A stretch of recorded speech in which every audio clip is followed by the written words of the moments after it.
I showed up to it was another show at the Meadowlands, and that's when we all found out Russo left for WCW, and that all the boys had just flown back from a UK pay per view, so they're all tired, and we're all just like, "Yeah, Vince Russo left," and we're just like, "Oh, what are we gonna do?" All right, and it was just business as usual, you I know. Do you know what? Right, I'm actually going to bring up Vince Russo later, and I will ask you about when Vince Russo. Do you know what? Actually, forget it. It doesn't matter. We don't need to be sequential. So Vince Russo leaves sort of like very early October, I think. And he hands his note. I don't even hand his notice, and he just rings up Vince and says, "I'm done." Someone, do you know what? It was Chaz Warrington, Headbanger Mosh, said to me, the only the only storylines that were in place were for the top guys, and then everybody underneath just started floundering because no one really knew. It was almost like everything was just erased and then started off again. Was that your experience of when Russo left? Did you feel it was sort of a bit left out in the cold?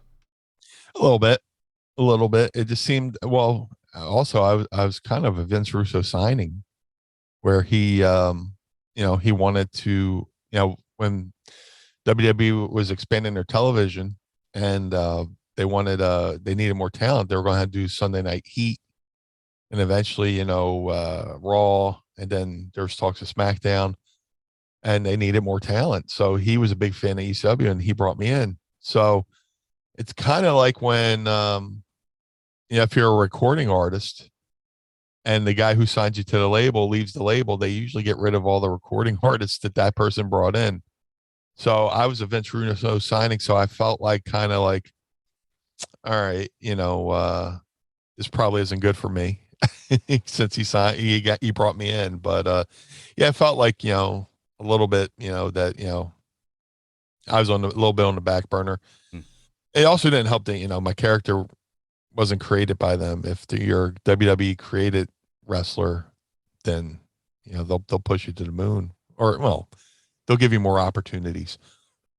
But yeah, the character wasn't a WWE creation.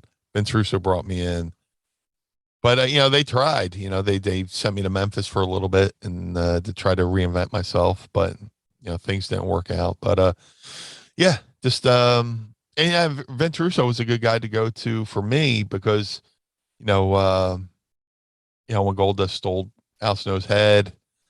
And I was like, hey, I was thinking of ideas because it looked like the Job Squad was about to break up. I went to Vince. I was like, hey, Goldust just stole Al Snow's head.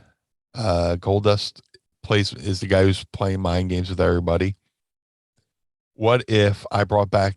I said I did Blue Dust in ECW. What if Blue Dust came back to steal Al Snow's head back from Goldust? The guy who the parody of the guy who does the mind games is playing mind games with the guy who plays mind games. And as I'm telling Vince Russo's like, smiling, yeah, that's a good idea. And he pitched it and he was just like, okay, we're going to do it. I was like, well, do you want me to get new gear made up? He's like, nah, just wear what you wore in ECW. He's like, you sure? Yeah, it's like the onesie, wasn't it? It's like the shorts onesie. Those were Looney Tune pajamas that me and Raven went to some mall in Center City, Philadelphia, and bought a pajama set, and we took it to the arena, got some Krylon, spray painted it blue, to the point where people are like, "Can you stop spray painting that in the locker room? We can't breathe." I was like, "You sure?" Oh yeah, yeah, yeah. Because I was going to get a whole Blue Dust suit made up, from Goldust's seamstress. No, that's where. So I was like, you know what? I'll spend a little extra money. I'll get the back airbrushed. And that was it. But like Vince was always open to my ideas, and he brought me into WWE. So when we found out he was gone, I was just like, ooh, you know, uh, just waiting for the downward spiral. So we'll to speak. we'll back and forth here, but when did you first get the call? That was it actually Vince Russo? You said Vince Russo calls you and says, "I like your stuff. Will you consider coming to the WWF?" Or was there another process? Or did Al Snow recommend you because I know he trained you? There had been talks of bringing me in earlier, as the Blue Boy to do Right. a parody of the Nitro Girls, which we have. I don't know that. What's that story? Oh, well, back in the day in the 90s when we had AOL, I'm sitting there on the computer and a little it's a message box pops up. And it's Al Snow. It says, "Where were you?" I go, "I'm home. What's going on?" He's like, "No, you were booked for Raw in Baltimore. They had music for you. They had you were on the lineup sheet. They had everything planned out, and you weren't there." It's like, Al, I swear to you, I had no idea this was.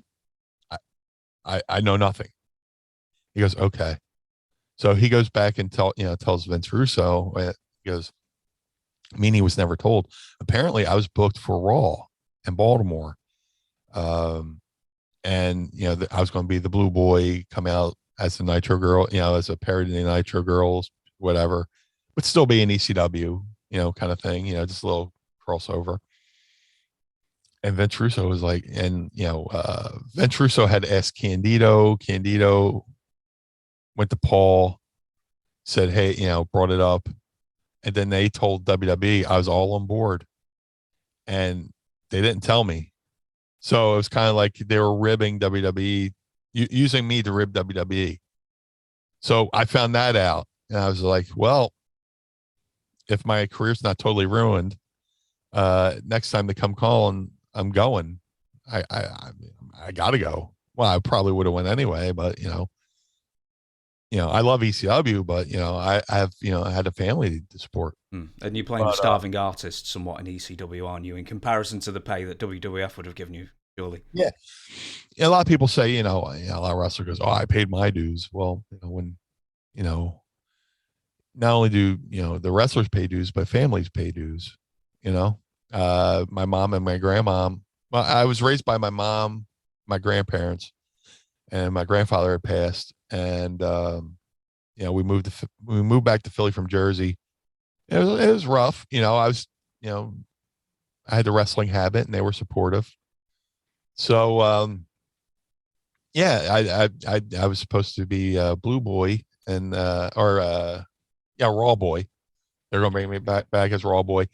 That didn't happen. So the second time around, uh, I got home from a booking in Pittsburgh, and there's a message on my machine from Al. Hey, give me a call. Okay. So I give Al a call. He goes, "Hey, are you under contract to WWE?" I went, "No." He's like, "If you had an opportunity to go to WWE, would you?" Well, he was feeling out to see how loyal I was to Paul. I was like, I would go. He's like, "Okay." Hangs up. Maybe an hour later, Bruce Pritchard calls. Okay, you know, yeah, he talks to me. He asked for all my vital information. He goes, "Okay, be at the Well, it wasn't the Wells Fargo Center then. It was the First Union Center. Or it's been 8 different buildings since then. Be at the building Sunday, 11 a.m. It was an earlier show because there was either a basketball or a hockey game that night, so we had to do like a matinee. Be at the building early. Cool. So me and my mom and my grandma were living in this small apartment in South Philly, 1 floor. So I walk out of my bedroom to the living room about 20 feet. I looked at my grandma and I said, "Put all the bills in my name." And she was like, "What?" She knew, I wasn't making that much. I was like, "Put all the bills in my name." She went, "Why?" I said, "I just signed with the WWE." And she like grabbed onto the chair right next to her. Like her knees almost went out from under her. I was like, "Yeah." And then my mom was like Edith Bunker. Oh, and I was like, "Yeah, I just signed WWE and they put all the bills in my name." And my grandma didn't live. She lived for another 2 years, but I made sure like the next 2 years were the most stress free 2 years of her life, of the rest of her life. Uh, um, just going on something you said before, because I'd actually like to pick up on it is Al Snow rang you first just to feel you out. Then Yeah. Bruce Pritchard called afterwards. It sounds to me when you describe it, well, feel you up. You know, I'm just kidding. I don't know how close you and Al Snow are, but it sounds to me like they were trying to get around contract tampering to see if you had a contract, and then Bruce, as an office member, could speak to you. Is that probably as like probably, but you know, I don't know how Paul could have got mad at that because we would learn later on that WWE was getting a weekly check from WWE. So maybe that's just how they did business because whether it's with how they used to talk to WCW guys at the time.